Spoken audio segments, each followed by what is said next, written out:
morning, everyone. It's a pleasure to be with you this morning and also to be among our legislative leaders in this country.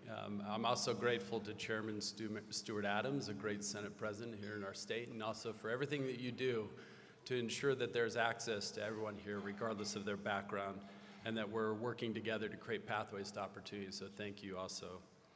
For the past 5 years, I've had the privilege of leading Western Governors University. Headquartered here in Salt Lake City, WGU is in fact a national university with students and alumni in each of our 50 states. For me, the past 5 years have been somewhat of a crash course in higher education. I wasn't born a university president. I was in fact born a management consultant, discovered I had no real decision-making authority, became a tech executive, but in truth, I have spent the past 5 years studying higher education. Some of what I have learned, I wish I didn't know. And that's what I want to share with you this morning. America's higher education system is, from a certain angle, the finest in the world. We have world-renowned institutions, elite campuses, prize-winning research efforts at our universities. Our higher education system is pushing the boundaries of knowledge and attracting some of the world's best students. And perhaps most importantly, it also serves as training ground for America's professional sports system. But what American higher education system is increasingly not is an engine of opportunity. Our centuries-old system of higher education largely serves to propagate privilege. According to the Pell Institute, students who grow up in the top quartile of income are 5 times more likely to earn a bachelor's degree than those in the lowest quartile. If you add factors like race, whether a student's parents went to college, and these disparities compound. America produces nearly 2 million bachelor's degrees each year, and each year we also produce 1 million student loan defaults. Students who enroll for the first time in college on a full-time basis have a 60% likelihood of earning a college degree in 6 years. Students who enroll on a part-time basis are financially independent, and students of color fare far worse.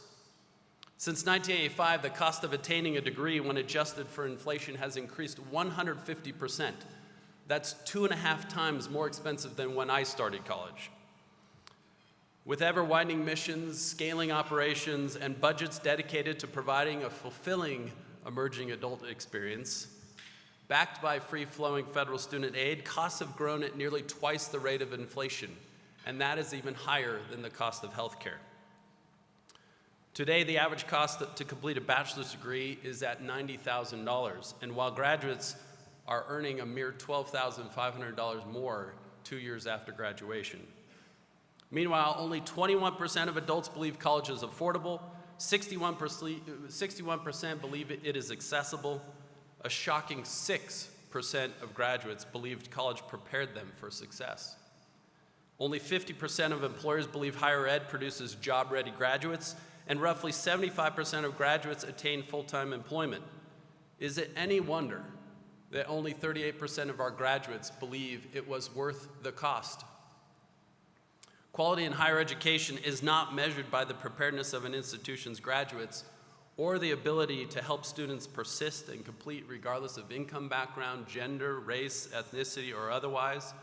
It's not measured by who it admits, but rather by who they exclude, and the size of its endowment or the budget for research and the perception of peers. And this is really to say nothing of the cultural inertia propagated by us parents in our own homes. I'm not ignorant of this irony, especially when I contrast it with my own life's journey. A child of college graduates, my father being a first-generation one, sufficiently focused in high school in an upper-middle zip code to get accepted to a selective institution. I have a phenomenal social experience and fall in love with the woman I'll marry. I'm sufficiently focused on classes to convert academic successes into a great job. I then leverage that great job to be accepted into a highly selective graduate institution. And then I strive continually to make every opportunity count. Then 20, 30 years later, I see my own children being encouraged and personally striving to pursue a similar path. Many, if not most of you in this room, likely had a similar experience. But such irony cannot excuse naivete. We have lived a romanticized, Hollywood-style, coming-of-age college experience.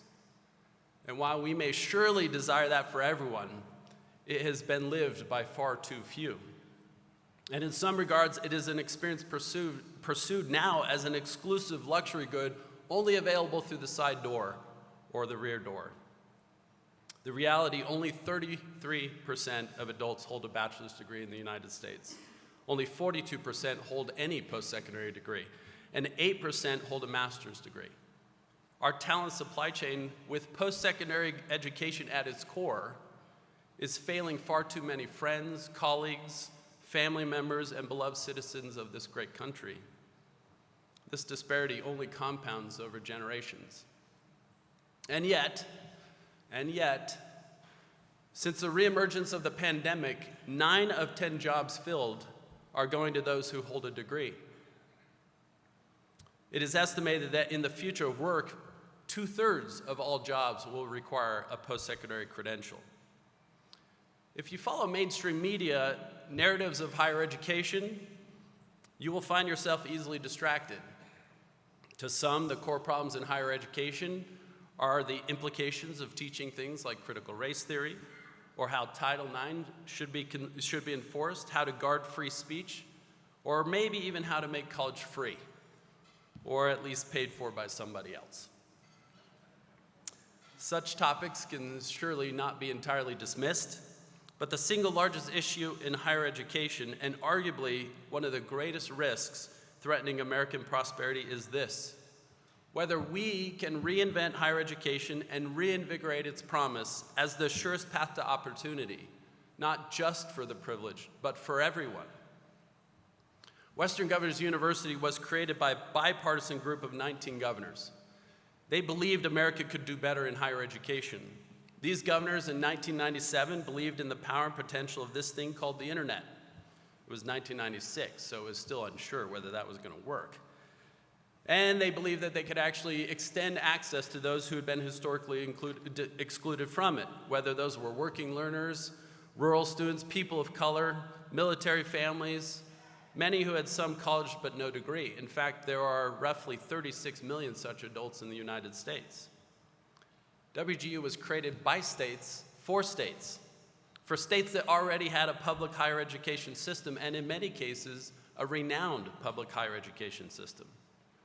But these 19 governors took the disruptive approach of creating something new so that higher education could be something it had never been before, and it could serve those it had never served before. From our beginning nearly 25 years ago, WGU has grown into the largest university in the country, the one you probably have not heard of. And that's based on both full-time enrollment as well as by graduates, nearly double the size of the next largest institution. To date, we have graduated nearly 250,000 individuals, including 49,504 just this past year. And those graduates are achieving outcomes that are more than twice the national averages in income gains, employability, engagement at work, employer satisfaction. 98% of employers hire a WGU graduate again. WGU is not unique just because of our model, or not only because of our model, tech first, competency based, designed such that every student has a mentor, but also because of the students we serve. 70% of our learners come from underserved population. The average age of our students is 37, and 82% are working full time. Our student population is non-traditional, often is excluded from the design of traditional education and financial aid programs. Our students were also hit hard by the pandemic. Our student body includes tens of thousands of healthcare workers, classroom teachers, and other frontline workers. Our students are parents who are suddenly without childcare, those who lost jobs, those who struggled to pay rent and to care for children and elderly parents, all while going to school to better their lives. And during the pandemic, we actually saw our students accelerate in their programs. And we saw more graduates even than we had expected because WGU is designed around the needs of our students. and it gives them the flexibility to progress on their own time and schedule, not ours.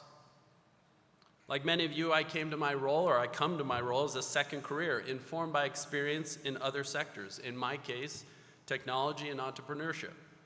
And like many of you, I believe in the promise of technology and innovation and competition, not just as engines of private markets, but as powerful tools to solve problems that are woefully complex. And some of these are the most pressing social problems. At WGU, we take a tech-first approach to problem solving. There are few experiences I can think of that technology hasn't made better. We aren't married to a tradition, to tenure, to credit hours, to semesters, or to the sage on the stage model of instruction. Instead, we are constantly innovating, experimenting, and learning. We are student-obsessed, and we are relentlessly driven to find what can help our students learn and succeed both in college and in their careers. Our mission is to create pathways to opportunity for every individual, but particularly for those whose pathways may require more distance traveled. We spent our first quarter century reinventing the institution of higher education. We're 100% competency-based. Our curriculum is aligned with workforce needs. We give students the freedom to accelerate. Our programs measure learning and mastery, not time spent sitting in a chair. Our bachelor's degree graduates finish in an average of 2 years and 3 months, and with a fixed rate tuition and all-you-can-learn model, they finish in an average cost of just under $18,000. And debt per graduate is half the national average, while achieving income gains at twice the national average. As we consider the next 25 years, WGU is turning our focus to reinventing the system of higher education and building the pathways to opportunity aligned with the future of work. We know that talent is universal and opportunity is abundant, but the pathways between them are often inaccessible, broken, or simply inequitable. For first-generation low-income students in particular, existing education pathways can appear impassable. Our workforce needs are also changing. We are seeing entire jobs and career paths disappear as offshoring and automation reduce the need for human capital in certain sectors, but we're also seeing new and skill-intensive fields emerge like cybersecurity, healthcare coordination, and data analytics. Even for workers who aren't changing jobs, their jobs are changing. And they need an education system that is timely, relevant, and accessible, and that can help them up-level their competency and enable progress throughout their career. We partner with fellow members of the White House's American Workforce Policy Advisory Board, including partners like IBM, Salesforce, Walmart, to run multiple pilots to build out the feasibility of the future of the Learning and Employment Record, or LERs. LERs, for example, are the infrastructure of the future of learning and work. Put simply, they are a secure digital record that allows workers to essentially fuse their academic transcripts with their resumes so that individuals can communicate the full spectrum of their capabilities on an apples-to-apples basis. Academic learning, work-based learning, military experience, or even informal learning, especially for all of you autodidacts in the audience. Those pilots were successful and represent an unprecedented collaboration between government, higher education, and the workforce. The relationships we built have blossomed into the Open Skills Network, a collaboration of hundreds of employers, government entities, and higher education institutions that are working on making our labor markets more competitive, more efficient, more easily navigable by individuals of all backgrounds. And WGU wants to build a future in which our nation recognizes the potential and value of every individual, be it through a bachelor's degree, apprenticeship, certificate, or other credential. As you consider the challenges and opportunities in your states, I will humbly suggest that there are a few problems that don't hinge on the question of whether we are investing in human potential effectively, equitably, and affordably. Certainly, the challenges of our higher ed system fall into that category. The governors that founded WGU were much like you. They understood that legacy systems can only change so much. And they knew that as a whole, higher education has to do better. It's expensive, it's inefficient, it's inequitable. It's not creating the workforce outcomes that we need, but our founding governors believed that there could be a better way, and they built it. WGU was built for you. We stand ready to partner with you to do what we were built to do, to address workforce challenges in your states, to serve the underserved, to provide education that can prepare every American not just for the first opportunity, but for the next. At WGU, we have seen that technology can unlock opportunity for students of all walks of life, affordably, with high quality, and at scale. Our philosophy is pretty simple. First, believe in human potential. Education can do more than separate the cream from the rest. It can help every individual rise. Second, believe that outcomes matter. Let's focus on what works for students today and not what worked for some in the past. And let's be willing to innovate and change. And finally, believe that big problems can be solved with big solutions. We need pathways to opportunity that are wide enough to be traveled by millions. We need approaches that can truly scale. Thank you so much for the time this morning, and thank you for your tireless work on behalf of your states and on behalf of America's future. Thank you.